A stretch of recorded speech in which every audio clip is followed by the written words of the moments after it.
सरसों का पौधा देखा होगा आपने। सरसों के पौधे को ऊपर से जब तोड़ लेते हो तो अगल बगल से उसकी शाखाएं निकलती है ना, लेकिन जहां से टूटा रहता है, जहां से कटा रहता है, वहां से फिर नहीं निकलता है। तो हेलो बच्चों, कैसे हो आप लोग। तो आज आपके सामने एक नए टॉपिक को लेकर आए हैं और ये टॉपिक हम लोग समझेंगे एक्सपेरिमेंट के तहत। यहाँ पर हमने पौधा मंगा लिया है और इस पौधे के जरिए हम लोग जानेंगे कि किस तरीके से ऊतक जो है अपना कार्य करते हैं और कौन कौन से ऊतक होते हैं। फिर इससे पहले मैं अगर शुरुआत करना चाहूँ तो आपको याद दिलाऊं कि इसके पहले का जो लेक्चर था उसमें हम लोग ये जान लिए थे कि कोशिकाएं क्या होती हैं और एक कोशिकीय जीव क्या होते हैं और बहुकोशिकीय जीव क्या होते हैं। हमको ये अच्छी तरीके से पता है कि जो एक कोशिकीय जीव होते हैं उनमें केवल एक ही कोशिका के अंदर सारे फंक्शंस होते हैं, चाहे उनका पाचन हो, चाहे उनका प्रजनन हो, चाहे श्वसन हो, कुछ भी, जितना सारे फंक्शन हम लोगों के पास जैसे बहुकोशिकीय जीवों के पास पाए जाते हैं वैसे ही सारे फंक्शन उनके अंदर एक ही कोशिका के अंदर होते हैं। लेकिन जो बहुकोशिकीय जीव होते हैं जैसे कि हम लोग हो गए, पौधे हो गए, पशु पक्षी हो गए, इनके अंदर ऐसा नहीं है। इनके अंदर क्या होता है कि एक ग्रुप पाया जाता है। ग्रुप मतलब समूह, कोशिकाओं का एक समूह पाया जाता है और वो एक ही तरीके की कोशिकाएं होती हैं, उनका ओरिजिन एक जैसा होता है और वो स्ट्रक्चर में, बनावट में एक जैसी होती हैं। उनका जो एक समूह होता है वो समूह किसी एक काम को करता है, किसी एक काम को करता है। जैसे हमारे शरीर में मसल्स हैं, मांसपेशियां। मांसपेशियों का काम क्या है? सिकोड़ना, फैलाना। हाथ सिकुड़ा किसकी वजह से? जो मांसपेशियां हैं। तो ये जो मस्कुलर सेल्स हैं, जो मांसपेशियों वाले जो सेल हैं, जो कोशिकाएं हैं, इनका काम क्या है? फैलाना और सिकोड़ना, है ना। इसी तरीके से नर्व कोशिकाएं हो गई, नर्व सेल्स। यहां पर चुटकी काटो, है ना, दर्द का एहसास दिमाग में होता है। एड़ी में कांटा अगर चुभता है, दर्द फट से दिमाग को पता चल जाता है ना कि कहीं पर कुछ चुभा। तो इसका मतलब ये हो गया हमारे शरीर में पूरे में नर्व सेल्स हैं और वो उनका संचार पूरे बॉडी से लेकर दिमाग तक गया हुआ है ना। तो उनका काम क्या होता है? सूचनाओं को ले आना, ले जाना, है ना। तो मतलब वो अलग तरीके की कोशिकाएं हो गई जो सूचनाओं को ले आने ले जाने का काम कर रही है, वो नर्व सेल्स हो गई। कौन सी हो गई? Nerve cells. जो फैलाने और सिकोड़ने का काम कर रही है वो कौन सी हो गई? मस्कुलर सेल्स हो गई। तो कहने का मतलब हमारा ये है, हम अपने टॉपिक पे आना चाहते हैं आपको ये बताने के लिए कि जो कोशिकाओं का समूह होता है जो किसी एक स्पेसिफिक वर्क को काम करता है, मतलब किसी विशेष कार्य के लिए होती हैं, उन्हीं को ऊतक कहते हैं। यहां पर बात कर रहे हैं टिश्यूज की या ऊतक की। लिखा है ए ग्रुप ऑफ सेल्स, कोशिकाओं का समूह, कोशिकाओं का समूह which are of similar origin. जो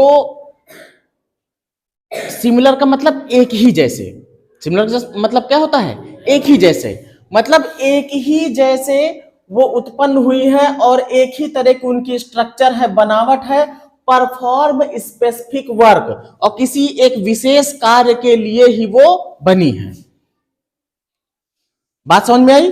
कोशिकाओं का ऐसा समूह जो बनावट में और उत्पत्ति में एक जैसा हो और किसी एक विशेष कार्य के लिए उत्तरदायी हो, उनको कहा जाता है ऊतक। मोटा मोटा समझ लो कि ऊतक क्या है? एक कोशिकाओं का समूह है। वो कोशिकाएं कैसी होनी चाहिए? एक ही तरीके की होनी चाहिए और एक ही प्रकार का काम करने वाली हो। जैसे मस्कुलर सेल्स हो गई, मांसपेशीय वाले जो कोशिकाएं हो गई, उनका सिर्फ और सिर्फ सभी पेशीय कोशिकाओं का एक ही काम है, क्या? फैलाना और सिकोड़ना। जितनी भी नर्व कोशिकाएं हैं उनका सिर्फ एक ही काम है, क्या करना? सूचनाओं को दिमाग तक पहुंचाना। अब देखिए, जो टिश्यूज होते हैं, जो ऊतक होते हैं, वो दो तरीके के हो गए। पहला प्लांट टिश्यूज और दूसरा एनिमल टिश्यूज। पादप ऊतक और जंतु ऊतक। तो आज हम बात करेंगे, क्योंकि ये बहुत बड़ा टॉपिक है और काफी समय इसमें लगेगा, तो हम एक एक करके इनको देखेंगे। आज हम बात करेंगे प्लांट टिश्यूज की। किसकी बात करेंगे? प्लांट टिश्यूज की। तो पादप ऊतक। तो पादप ऊतक, पहले तो हम ऊतक को समझ लेते हैं क्या आखिर ये ऊतक। जो ऊतक जो होता है, इतना जान लिया हमने कि ये कोशिकाओं का समूह। अब इनका काम क्या है? इनका काम क्या है? हम लोगों ने देखा होगा कि हमारा शरीर एक निश्चित समय तक बढ़ता है, उसके बाद बढ़ना बंद हो जाता है। लेकिन पौधों का क्या होता है? ये जीवन पर्यंत बढ़ते ही रहते हैं, बढ़ते रहते हैं ना। तो इसमें ऐसे कौन से कोशिकाएं हैं, कोशिकाओं का ऐसा कौन सा समूह है कि मतलब वो लगातार उनको बढ़ाता ही रहता है ना। तो आइए जानते हैं उनको। यहां पर देखिए, जो प्लांट टिश्यूज हैं वो दो प्रकार के होते हैं। कितने प्रकार के? पहला है मेरिस्मेटिक टिश्यूज, यानी कि विभाज्य ऊतक, और दूसरा है परमानेंट टिश्यूज, यानी कि स्थायी ऊतक। अब अगर हम अभी बात करें सिर्फ मेरिस्मेटिक टिश्यूज की, यानी विभाज्य ऊतक की, तो ये ऊतक ऐसा होता है कि ये लगातार अपने आप को विभाजित करता रहता है। क्या करता रहता है? विभाजित करता रहता है। विभाजित करने का मतलब ये हो गया कि नई नई कोशिकाएं इसकी बनती रहती हैं, और जब नई नई बनेंगी तो उसके ऊपर वृद्धि होती चली ही जाएगी। जैसे यहां पर ये पौधा है, मान लो ये पहले रहा होगा छोटा सा, जड़ निकली होगी इसकी, है ना। और ये जो जड़ है ये बढ़ती हुई जा रही है, बढ़ती हुई जा रही है ना लगातार। तो इसमें कौन से मेरिस्मेटिक टिश्यूज हैं? ये कौन से टिश्यूज हैं इसमें? मेरिस्मेटिक। ये लगातार बढ़ते हुए जा रहे हैं, चाहे ऊपर की तरफ भी और नीचे की तरफ भी। और साथ ही साथ ये क्या पहले इतना मोटा रहा होगा? पहले पतला पौधा रहा होगा ना। हम पेड़ की ही बात कर ले तो पहले पतला रहता है, बाद में मोटा होता चला जाता है ना। तो जो ऐसे ऊतक जो लगातार विभाजित हो रहे हैं और विभाजित हो करके पौधे की वृद्धि में काम कर रहे हैं, वो कौन से होते हैं? मेरिस्मेटिक टिश्यू या फिर विभाज्य ऊतक। अभी पहले इसको जान लेते हैं। कितने तरीके के होते हैं? 3 तरीके के। पहला है एपिकल मेरिस्टेम, शीर्ष विभाज्य ऊतक। इसको समझ लो पहले। शीर्ष का मतलब देखो, जैसे ऊपर ये नोक की तरफ है ना, ये शीर्ष होता है, जैसे हमारा शीर्ष ये ऊपर की तरफ। आप जड़ का भी देख लो, जड़ का भी अगर देखा जाए तो ये शीर्ष वाला भाग, मतलब ये सबसे आखिरी वाला भाग है ना। तो जो एपिकल मेरिस्टेम है, इसे शीर्ष विभाज्योतक कहा जाता है। मतलब ये शीर्ष में पाए जाते हैं और यहीं पर जो पाए जाएंगे, यहीं पर विभाजित हो करके इनकी कोशिकाएं और बनती जाएंगी और ये वृद्धि करता हुआ आगे की तरफ चला जाएगा। जड़ में भी यही होगा, शीर्ष में पाया जाएगा यहां पर, और ये बढ़ता हुआ आगे तरफ जड़ चला जाएगा। कभी देखा होगा आपने कि अगर कोई पौधा उखाड़ो और अगर उसकी जड़ टूट गई, उसकी जड़ टूट गई और फिर उसको तुम लगा दो, तो क्या वो चलता है? नहीं चलता। क्यों? क्योंकि जो ये एपिकल मेरिस्टेम है, जो शीर्ष विभाज्योतक है, वो वहां से कट गया। अब जैसे यही पौधा है, अभी देखो जो इसका शीर्ष विभाज्योतक है, यहां का जो ऊतक है वो सही सलामत है, हम इसको लगा देंगे, ये चल जाएगा। लेकिन अगर हम इसको काट देते हैं यहां से, ये अब जो इसका एपिकल टिश्यूज है, जो एपिकल मेरिस्टेम है, जो शीर्ष विभाज्योतक है, जो नोक वाला था, जो शीर्ष पे था, वो हो गया है खत्म। अब आप इसको लगाओगे, ये चलेगा नहीं। पत्ती में भी ले लो, अगर पत्ती मान लीजिए यहां ऊपर से आप काट देते हो, यहां से, अब ये पत्ती ऊपर को नहीं बढ़ेगी, चौड़ाई बढ़ जाएगी, मैं मानता हूं चौड़ाई बढ़ेगी, लेकिन अब ये नोक इसकी ऊपर की तरफ नहीं बढ़ेगी। हाँ, अगर इसमें मैं एक काम और कर दूं, ऊपर से भी काट दूं, बगल से भी काट दूं, ठीक है, चारों तरफ से काट दूं, सिर्फ जो है जहां से ये जुड़ा हुआ है उतना ही छोड़ूं, अब ना ये ऊपर बढ़ेगा, ना दाईं तरफ ना बाईं तरफ, इसका काम खत्म।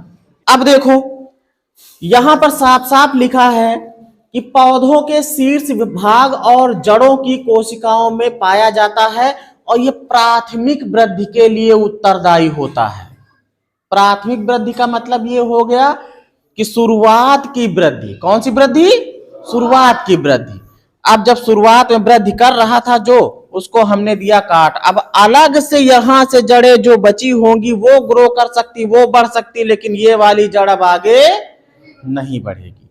किसी भी तने को अगर आप यहां से काट दोगे तो अब यहां से जो है ये आगे नहीं बढ़ेगा। हाँ, ये मोटा होगा, यहां से कोई एक नया जो है निकल आएगा मुकुलन करके। अब देखो बेटा, एक चीज और समझ लो, यहीं पर लगे हाथ। लैटरल मेरिस्टेम या पार्श्व विभाजोत्तक तने और जड़ की मोटाई के लिए जिम्मेदार होता है। इसको द्वितीयक वृद्धि वाला कहा जाता है। कहने का मतलब, जो तना है ये पहले पतला रहा होगा। कैसा रहा होगा? पतला। बाद में ये मोटा हुआ। मोटा होने का मतलब कि इसके अंदर वृद्धि हुई ना, इसके अंदर कोशिकाओं का विभाजन हुआ है। विभाजित होकर के और कोशिकाएं बनती चली गई। पहले एक रही, फिर विभाजित होकर 2 हुई, फिर 4 हुई, फिर 8 हुई, फिर ऐसे होती चली गई, तो ये मोटा होता चला गया। तो जड़ और तना अगर दोनों मोटे हो रहे हैं तो किस ऊतक के जरिए हो रहे हैं? पार्श्व विभाजोत्तक या लैटरल मेरिस्टेम के जरिए। बात समझ गए? इसको द्वितीयक वृद्धि के लिए जिम्मेदार माना जाता है।